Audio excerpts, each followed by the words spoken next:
Welcome to a preview of MTS, the McFadden Transportation System.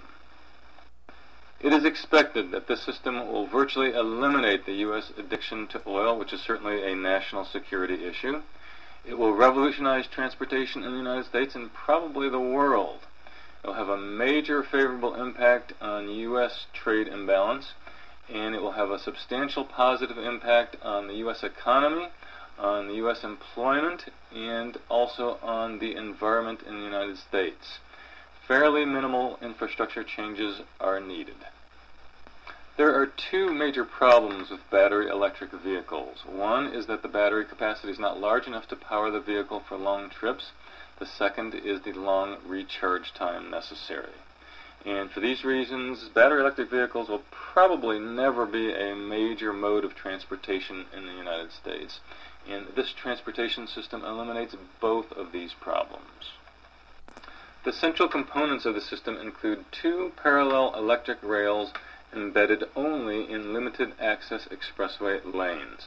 No rails would be included in entrance or exit ramps.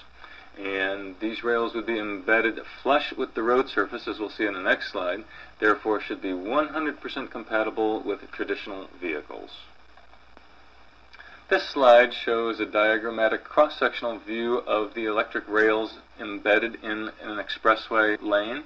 And you can see number 1 refers to the electric rails, number 2 refers to the insulation material around the rails. And from this slide you can see that the rails and insulation material are embedded in the roadway, flush with the roadway, so it will not interfere with traditional vehicle traffic at all. Another central component of this system would be the vehicles. The vehicles would be electric with batteries. These vehicles would include automobiles and trucks. They would have two electricity pickup devices that contact the rails upon activation of the system. And activation of the system would also activate automatic steering control, sensors on the vehicle that would help keep the electricity pickup devices in contact with the rails. And one could also activate a cruise control system to control the rate of speed of the vehicle. These electric vehicles would operate and charge simultaneously while on this limited access expressway with this electric rail system. The current range for a battery electric vehicle is probably somewhere around 100 miles. And this system would provide for trips approximately 100 miles to the expressway.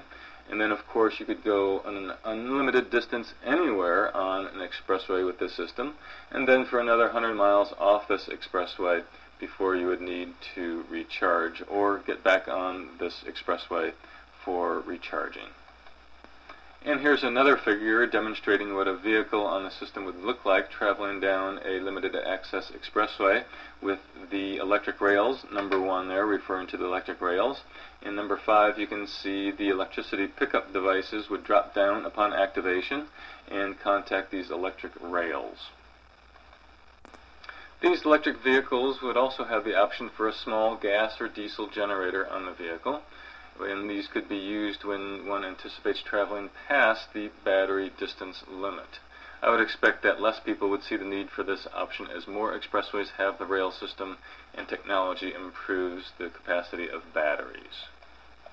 There could be a variety of generator capacities as an option for these vehicles. The lowest capacity would be able to prevent the need for towing in the rare instance that one might actually run out of electricity. A little higher capacity could be capable of powering the vehicle at a slower speed, or perhaps while the vehicle is stopped and charging. And a higher generator capacity could be capable of actually powering the vehicle for normal operation. This system of generators could be set up such that there's a limited number of standard size generators that can easily be installed or removed with standard electrical connections that control the generator and that receive the electricity from the generators, and this should help minimize the repair and maintenance cost of these generators. Some engineering design efforts would need to be performed, for example, to determine the optimal rail distance separation for automobiles and trucks, and also to help minimize the potential impact on humans walking and animals. And the optimal rail design would need to be performed to help minimize interference from weather, for example, snow and rain. Also efforts to determine the optimal rail design and position in the road to help facilitate smooth travel for these electric vehicles and also for traditionally powered vehicles.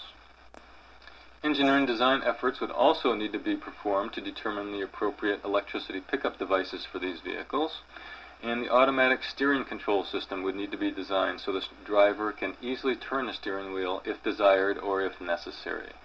Also, the location and interval distance for the circuit breakers for the system would need to be determined to help minimize problems due to accidents.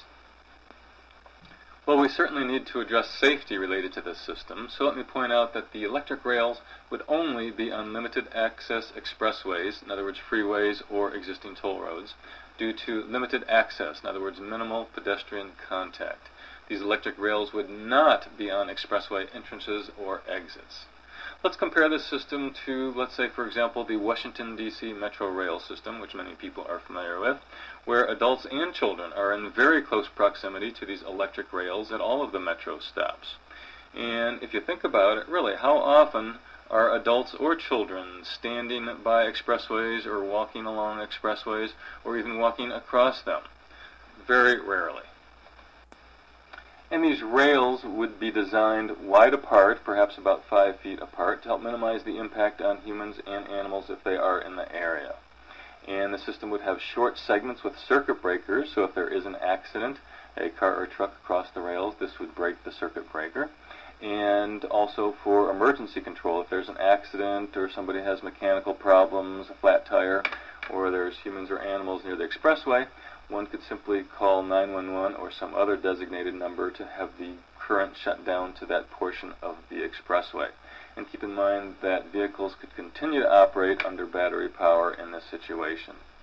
And the expressway markers with small lights would identify the location so that if there is an incident, an individual could simply look at the expressway markers and know precisely where you are so that the current is shut off in the proper area.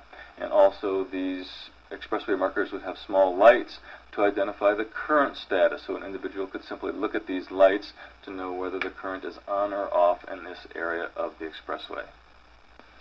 I actually expect fewer vehicle traffic accidents due to the automatic steering control, a key component of this electric rail system. The automatic steering control would be designed so that the driver can easily turn the steering wheel if desired or if necessary. And cruise control with sensors to control speed is certainly possible to set up because we already have systems that are capable of detecting if an accident is imminent and applying brakes. And this system eliminates the need for drivers and passengers to sit above 15 to 20 or more gallons of gasoline in current vehicles, which is certainly a risk in an accident or if the vehicle malfunctions. With this system, we'd have fewer trucks transporting 9,000 or more gallons of gasoline. Good fence security is always a good idea, regardless of the system, to help minimize access of humans or animals to these limited access expressways. And of course, we'd need to develop snow plows with vertical insulators on the plow. Certainly a lot of electricity would be required to operate this electric rail system, and preferably this electricity would be provided from renewables such as solar and wind, etc. Solar farms and windmill farms would be spread throughout this expressway system to help minimize energy loss due to resistance from traveling long distances. And keep in mind that the cost of electricity would not be competing with current residential electricity costs. It would be competing with the cost of operating a vehicle with petroleum.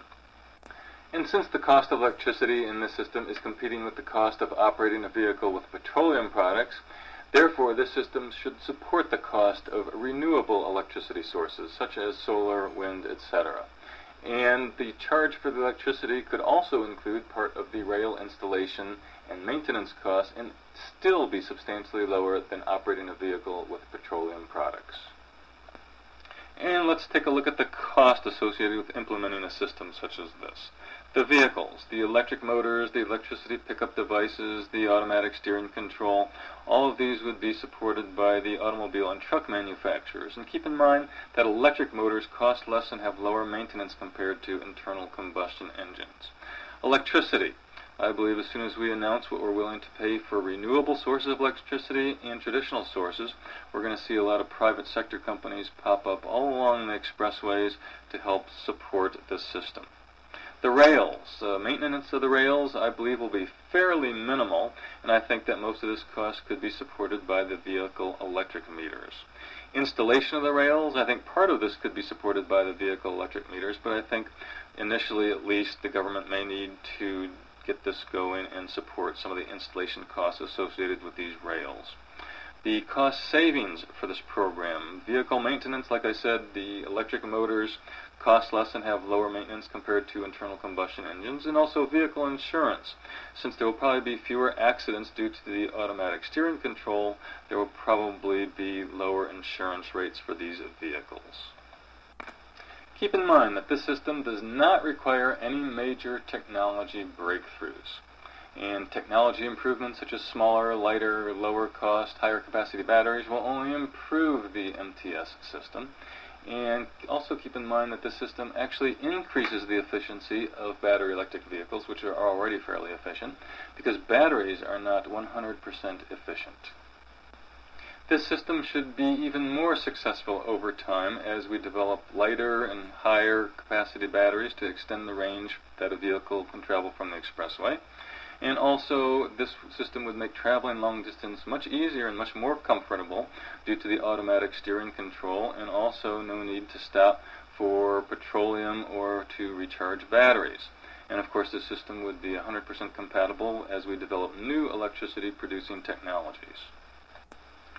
I believe there will be a positive direct impact on the economy and employment for renewable energy companies, including manufacturers, installation, and maintenance of solar cell systems, windmills, geothermal systems, for traditional electric energy suppliers, for auto and truck manufacturers and their parts suppliers, for things like electric motors, batteries, the electricity pickup devices, the automatic steering control systems, and other automotive and truck components, and also for rails, the electric rails, and for wire, particularly if we use manufacturers in the United States, and of course also for the installers and maintenance of these systems.